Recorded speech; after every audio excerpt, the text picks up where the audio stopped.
প্রথমে এটি ছিল ইসরায়েল এবং ফিলিস্তিনের হামাসের সংঘাত। পরবর্তীতে বেশ কিছু গোষ্ঠী এবং দেশ জড়িয়ে যায় এই সংঘাতের সাথে। বর্তমানের ইসরায়েল ফিলিস্তিন কিংবা ইসরায়েল ইরান শুধুমাত্র একটি সংঘাত নয়, বরং যুদ্ধে পরিণত হয়েছে, যে যুদ্ধে একে একে যুক্ত হয়েছে যুক্তরাষ্ট্র, ইরান, ভারত, রাশিয়া। তাই এটি ধারণা করা হচ্ছে যে অতি শীঘ্রই ইসরায়েল ও ইরানের যুদ্ধ সংঘটিত হতে যাচ্ছে মধ্যপ্রাচ্যে, যেখানে বেশ কিছু দেশ নিজেদের অবস্থান পরিষ্কার করেছে কে কার পক্ষে। আজ আমরা সেটি বিশ্লেষণ করে দেখব কোন দেশ ঠিক কি কারণে কার পক্ষ গ্রহণ করছে। ইতোমধ্যে এটা সকলের জানা যে ইরান সরাসরি ইসরায়েলে মিসাইল হামলা করে যুদ্ধের ইঙ্গিত দিয়েছে। তবে এরপরে আমেরিকা সরাসরি ইরানকে হুমকি দিয়ে জানিয়েছে যে তারা ইরানের কোনো স্থানে হামলা করবে। তাছাড়া অপরদিকে ইসরায়েল এবং হিজবুল্লাহর মধ্যে চলমান সংঘাতের পরিধি প্রতিদিন বিস্তৃত হচ্ছে। 1 অক্টোবর ইসরায়েলকে লক্ষ্য করে প্রায় 200টি ক্ষেপণাস্ত্র ছুড়ে হামলা চালিয়েছে ইরান। এদিকে হিজবুল্লাহ মিসাইল এবং ড্রোন হামলা চালিয়েছে ইসরায়েলে। হামলার পর প্রকাশ্যে ইসরায়েলকে সমর্থন করার কথা জানিয়েছে মার্কিন যুক্তরাষ্ট্র।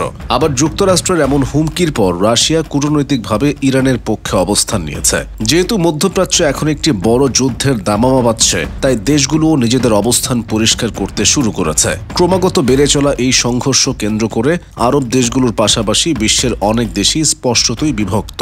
ইরান মূলত ইসরায়েলের বিরুদ্ধে মুসলমান দেশগুলোকে ঐক্যবদ্ধ করতে চাইছে। দেশটির সঙ্গে বাণিজ্যিক সম্পর্ক বন্ধ করার জন্য আগেই মুসলমান প্রধান দেশগুলোকে আহ্বান জানিয়েছে তারা। অন্যদিকে মার্কিন যুক্তরাষ্ট্র, ব্রিটেন ও জার্মানির মতো দেশগুলো ইসরায়েলের পাশে দাঁড়িয়েছে।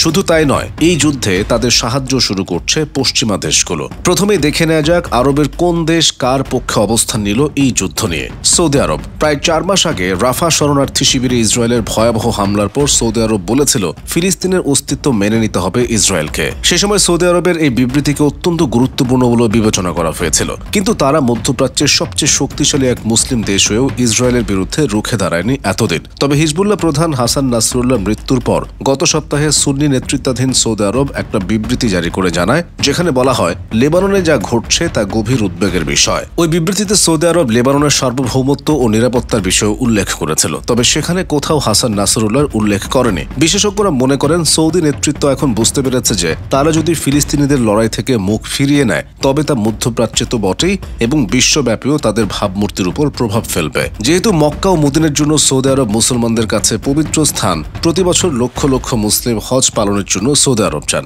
মুসলিম দেশগুলোর সংগঠন অর্গানাইজেশন অফ ইসলামিক কোঅপারেশন বা ওআইসির সদর দফতরও সৌদি আরবে অবস্থিত। ওআইসিকে সৌদি নেতৃত্বাধীন সংগঠন হিসেবে বিবেচনা করা হয়ে থাকে।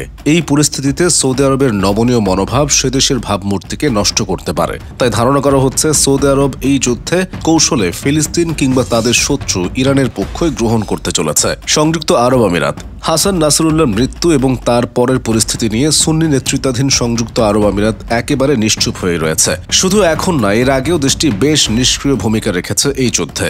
এই দেশটির পাশাপাশি কিন্তু কাতার এবং বাহরাইনও এই প্রসঙ্গে নীরব। তবে বাহরাইন, ওমান, কাতার, সৌদি আরব, সংযুক্ত আরব আমিরাত এবং কুয়েত, এই 6টি উপসাগরীয় রাষ্ট্রের সমন্বয়ে তৈরি গালফ কোঅপারেশন কাউন্সিল বা জিসিসি কিন্তু লেবাননের সার্বভৌমত্ব, নিরাপত্তা ও স্থিতিশীলতার প্রতি সমর্থন জানিয়ে একটা বিবৃতি জারি করেছে। লেবানন ইসরায়েল সীমান্তে অবিলম্বে যুদ্ধবিরতির আহ্বান জানিয়েছে জিসিসি।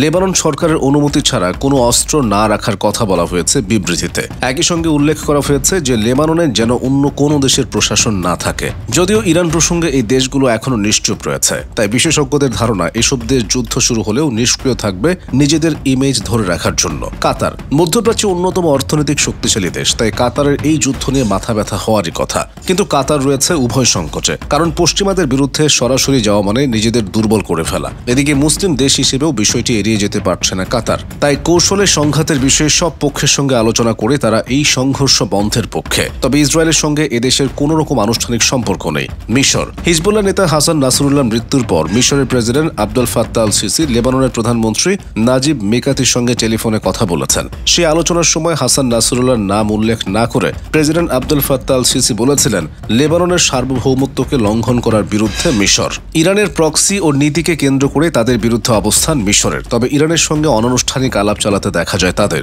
হাসান নাসরুল্লাহর মৃত্যুর পর president Abdul Fattah al CC জানিয়েছিলেন সংঘর্ষের কারণে ওই অঞ্চলের পরিস্থিতি খুবই গুরুতর। মিশরের প্রেসিডেন্ট বলেছিলেন মিশর যে কোনো মূল্যে ওই অঞ্চলের স্থিতিশীলতা ও নিরাপত্তা নিশ্চিত করতে চায়। তাছাড়া এই যুদ্ধের পর থেকেই মিশর তাদের সামরিক শক্তি শক্তিশালী করতে শুরু করেছে, যা পশ্চিমাদের কাছে বেশ দৃষ্টিকটু লেগেছে।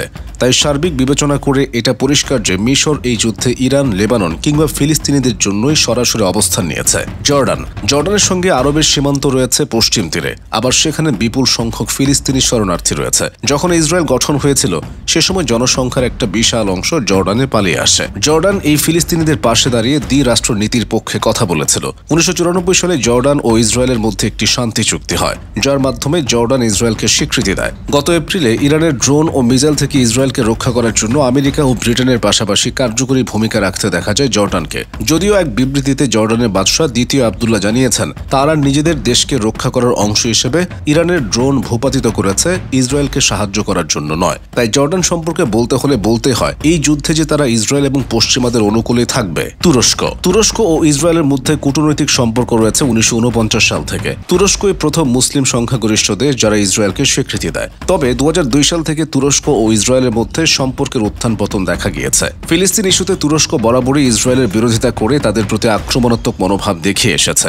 অবশ্য ইরান হামলা চালানোর পর থেকে তুরস্ক এখনও আনুষ্ঠানিক কোনো বার্তা জানায়নি, তবে ধারণা করা হচ্ছে কৌশলগতভাবে তুরস্ক ইরান ফিলিস্তিনের সাথেই থাকবে। এবার আসা যাক অন্যান্য প্রধান দেশগুলোর দিকে। আমেরিকা সহ সকল পশ্চিমা দেশ যে ইসরায়েলের পক্ষে সেটা পরিষ্কার। যুক্তরাজ্য, ফ্রান্স, ইতালি, জার্মানি, নেদারল্যান্ডস তারা সবাই ইসরায়েলের পক্ষে। তবে ইউরোপের দেশ হিসেবে স্পেন সবসময় ইসরায়েলের বিরোধিতা করে এসেছে। ইউরোপের মধ্যে ফিলিস্তিনের পক্ষে তারাই বেশি সোচ্চার ছিল। এবার আসা যাক ভারত কার পক্ষে। ইসরায়েল ইরান সংঘাতের মধ্যে ভারত এই দুই দেশে বসবাসরত তাদের নাগরিকদের জন্য পরামর্শমূলক বিবৃতি জারি করেছে। তবে এটি বারবার সামনে উঠে এসেছে যে ভারতের আর্মিরা ইসরায়েলের হয়ে যুদ্ধ করছে। তাছাড়া কূটনৈতিক কিংবা কৌশলগত দিক দিয়েও ভারতের পরম বন্ধু ইসরায়েল। এই সংঘাতের ইস্যুতে ভারতও শান্তিপূর্ণ সমাধানের পক্ষে দু একবার কথা বললেও কৌশলে তারা ইসরায়েলের পক্ষ নিয়েছে। 1988 সালে ফিলিস্তিন রাষ্ট্রকে স্বীকৃতি প্রদানকারী প্রথম দেশগুলোর মধ্যে অন্যতম হল ভারত। কিন্তু সাম্প্রতিক বছরগুলোতে ইসরায়েল ছাড়া মধ্যপ্রাচ্যের পরিস্থিতিতে স্পষ্টভাবে কোনো একটা দেশের দিকে ভারতকে ঝুঁকতে দেখা যায়নি। গত মাসে জাতিসংঘের সাধারণ পরিষদে গাজা ও পশ্চিম তীরে ইসরায়েলি দখলদারিত্বের অবসানের ঘটানোর জন্য আহ্বান জানিয়ে একটা প্রস্তাব উত্থাপন করা হয়। আন্তর্জাতিক ন্যায় বিচার আদালত অর্থাৎ আইসিজের পরামর্শে এই প্রস্তাব আনা হয়েছিল। 193 সদস্য বিশিষ্ট জাতিসংঘের সাধারণ পরিষদে 124টি সদস্য দেশ এই প্রস্তাবের পক্ষে ভোট দিয়েছিল। 14টি দেশ এই প্রস্তাবের বিপক্ষে ভোট দিয়েছিল। ভারত সহ 43টি দেশ ভোট দান থেকে বিরত থাকার সিদ্ধান্ত নিয়েছিল। ব্রাজিল, রাশিয়া, ভারত, চীন ও দক্ষিণ আফ্রিকা নিয়ে গঠিত ব্রিক্সের মধ্যে ভারতে একমাত্র দেশ যারা এই ভোটদান থেকে বিরত ছিল। রাশিয়া আপাতত নিজেই যুদ্ধ নিয়ে ব্যস্ত, তারা সবসময় এই যুদ্ধ বন্ধের পক্ষে সোচ্চার ছিল। কিন্তু যখনই ইরানকে যুক্তরাষ্ট্র হুমকি দিল যুদ্ধের, তখনই রাশিয়া কৌশলে এগিয়ে এসেছে। তারা নিজেদের অবস্থান থেকে বোঝাতে চেয়েছে যে তারা সবসময় ইরানের পক্ষে, আর যুক্তরাষ্ট্র কিংবা ইসরায়েল যদি ইরানে হামলা চালায় তবে রাশিয়া ইরানের পাশেই থাকবে। চীনের অবস্থান সবসময় যুদ্ধ বন্ধের পক্ষে। তবে ধারণা করা হচ্ছে ইরান ও রাশিয়ার বন্ধু দেশ হিসেবে চীন ইরানের পাশেই থাকবে, তবে এই পাশে থাকা হবে কৌশলগত। এছাড়াও আরও বেশ কিছু দেশ এরই মাঝে নিজেদের অবস্থান পরিষ্কার করতে শুরু করেছে। তবে যদি ইরান ইসরায়েল যুদ্ধ আসলেই শুরু হয় তবে এই যুদ্ধে অনেক দেশের জড়িয়ে পড়ার সম্ভাবনা রয়েছে।